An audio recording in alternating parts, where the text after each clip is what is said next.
Hey, bonsoir à tous, j'espère que vous allez bien, je suis ravie de vous retrouver pour la vidéo du jour. Aujourd'hui, je vous retrouve pour une vidéo un petit peu pratique, tout simplement. J'avais envie de vous partager comment faire pour apprendre une nouvelle langue beaucoup plus facilement. Donc, comme vous le savez peut-être, en fait, j'ai commencé à prendre des leçons d'espagnol en ligne, donc avec une appli qui s'appelle Mosalingua. Hey, coucou! C'était quand? C'était le 31 juillet, donc il y a un peu plus de 6 mois. Et du coup, là, j'ai déjà fait énormément de progrès. Et en fait, j'ai vraiment envie d'aller plus loin dans mon niveau de compréhension de l'espagnol. J'ai vraiment envie de mettre un coup de collier là cette année pour pouvoir être à l'aise et pouvoir tenir des conversations en 2020. Alors, il faut croire que je vais partir dans un pays hispanique, hein, ou hispanophone plutôt. Mais bon, apparemment, en tout cas, j'ai envie d'être vraiment, je dirais pas fluente, mais parler en tout cas au moins couramment. Et du coup, ce que j'ai rajouté, en fait, ce sont les séries et les chansons en espagnol. Alors, ça peut paraître assez contre-productif parce que vous entendez souvent oui, attention séries, attention à Netflix, ah, c'est horrible. Et en fait, moi, j'utilise vraiment les séries pour pouvoir, dans une langue donnée, pour pouvoir améliorer mon niveau dans cette langue. Et ça marche vraiment. C'est hyper rapide, en fait, pour pouvoir améliorer justement son niveau d'apprentissage. Donc, en ce moment, je regarde énormément une série qui s'appelle La Reina del Flow, c'est une série colombienne. Et du coup, forcément, donc les dialogues sont en espagnol. Et en fait, là, dans un premier temps, je regarde avec les sous-titres en français. Et le but, c'est de passer avec les sous-titres en espagnol. Parce que mon niveau de vocabulaire, pour l'instant, il ne me permet pas encore de pouvoir suivre en lisant uniquement, en lisant en fait les sous-titres. Mais en tout cas, je sens qu'à l'oreille, je reconnais déjà énormément de mots que j'ai appris. Là, je suis à peu près à je sais à combien? Je suis à, je crois, 2600 mots appris sur l'application depuis fin juillet. Et du coup, en fait, franchement, j'adore parce qu'il y a pas mal de phrases que je commence à c'est quoi cette bête?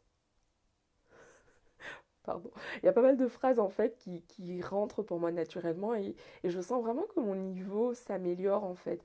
Donc voilà, les séries, ça peut être vraiment d'une très grande aide. Et euh, D'ailleurs, c'était quand j'étais étudiante. Je me souviens que notre prof d'anglais, il nous a dit que pour préparer notre TOEIC, le meilleur truc qu'il pouvait nous donner pour vraiment avancer très rapidement et mettre vraiment un coup de collier sur notre niveau euh, euh, de compréhension orale, c'était de regarder des séries. Il nous a dit regarder des séries vraiment en version originale, dans un premier temps avec les sous-titres dans la langue concernée, donc en anglais à l'époque, et ensuite retirer les sous-titres. Vous allez voir que vous allez vraiment faire d'énormes progrès. Et pour le coup, franchement, moi, ça avait été flagrant.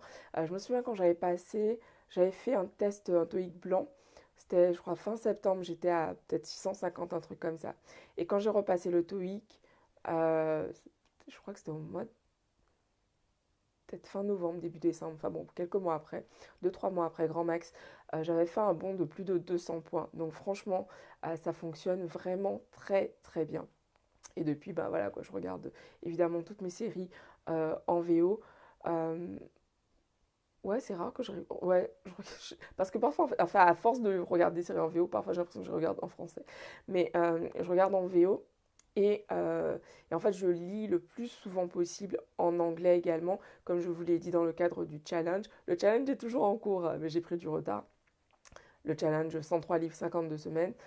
Euh, voilà, franchement, je vous invite à faire ça, à essayer sur une courte période. Une courte période. Donc le but, évidemment, c'est de voir ça vraiment comme une façon de booster son apprentissage de façon un peu plus ludique. Je regarde ce que tu dis, Christelle, tout à fait. Mais carrément, je trouve que ça aide vraiment beaucoup. Et en plus, ça rend l'apprentissage beaucoup plus ludique que voilà, devoir sortir son bouquin de grammaire. Moi, mon but en apprenant à parler l'espagnol, c'est vraiment de pouvoir me rendre, je sais pas moi, en Colombie par exemple, et de pouvoir discuter avec des gens normalement. Mon but, c'est pas d'avoir le. En tout cas pour l'instant, ce n'est pas d'avoir vraiment l'espagnol parfait, mais c'est déjà de pouvoir me faire comprendre.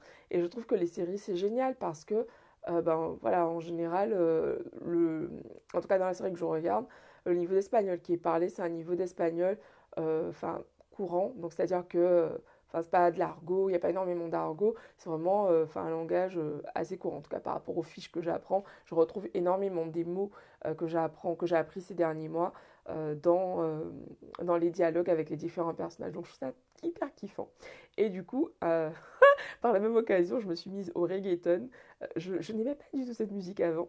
Mais en fait, vu que maintenant je comprends ce qui se dit dans les paroles, en fait, donc je me mets en boucle en ce moment là, je suis à fond espagnol. Je me mets justement la BO, en l'occurrence de la Reina del Flow. Et du coup, ça me permet vraiment de travailler mon espagnol. Ok, est-ce que j'ai compris cette phrase? Yes. Et franchement, je trouve ça vraiment kiffant. Et voilà. Et en plus, bah voilà, je me fais des petites chorés. Bon, donc voilà, j'avais envie de vous partager ça parce que je trouve que il n'y a pas d'absolu en fait. Les séries, c'est pas mal, ça dépend de qu'est-ce que vous en faites et comment. Voilà, si vous savez être raisonnable, je sais que personnellement j'évite de me lancer dans des séries parce que j'ai ce côté un peu voilà quoi, genre je commence à regarder une série, je ne sais pas m'arrêter, donc je préfère éviter pour ne pas me retrouver à faire des nuits blanches spéciales séries dont j'étais une spécialiste. Donc du coup, je vais vraiment aller sur des séries où soit il y a peu d'épisodes, ou vraiment, pour le coup, prendre un film. Dernièrement, je regardais un film péruvien et j'ai kiffé parce que je me suis rendu compte que je comprends vraiment beaucoup de choses et c'était hyper agréable. Donc voilà, donc c'est ce que j'avais envie de vous partager ce soir. Je vous dis rendez-vous demain j'allais dire pour bosser votre confiance en vous.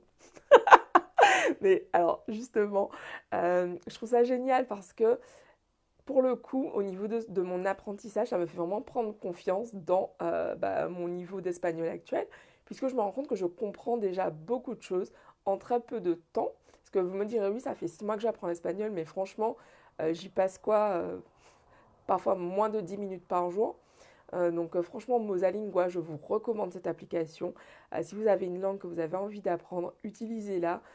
Mettez-vous-y parce que pour le coup, personnellement, euh, je trouve ça beaucoup plus simple d'apprendre les accros. Je trouve ça beaucoup plus simple d'apprendre une langue comme ça avec une appli que de se dire, ok, je vais aller chercher mon livre, etc.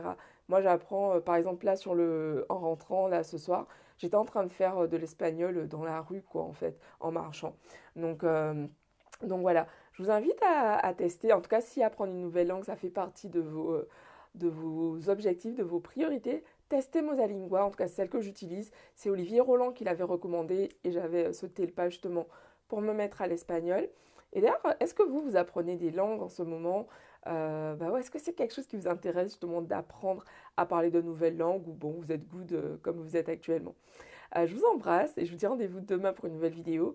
Je vous invite à télécharger le guide spécial 10 mantras pour développer votre confiance en vous. La confiance en soi, c'est un muscle et c'est vraiment important, en tout cas, si on désire réaliser ses objectifs et atteindre vraiment tout ce que l'on veut dans sa vie, de commencer dès aujourd'hui à la muscler. Vous voyez pas mon bras, mais je ne sais pas ce que c'est.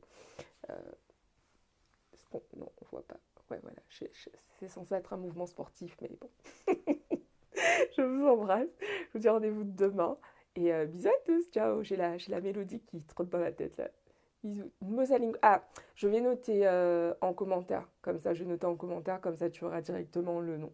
Je vous embrasse. Bisous à tous. Et merci de me suivre. Merci à tous pour le love que vous m'envoyez. Ça fait vraiment super plaisir. Merci, merci. Bisous. Bonne soirée. Ciao.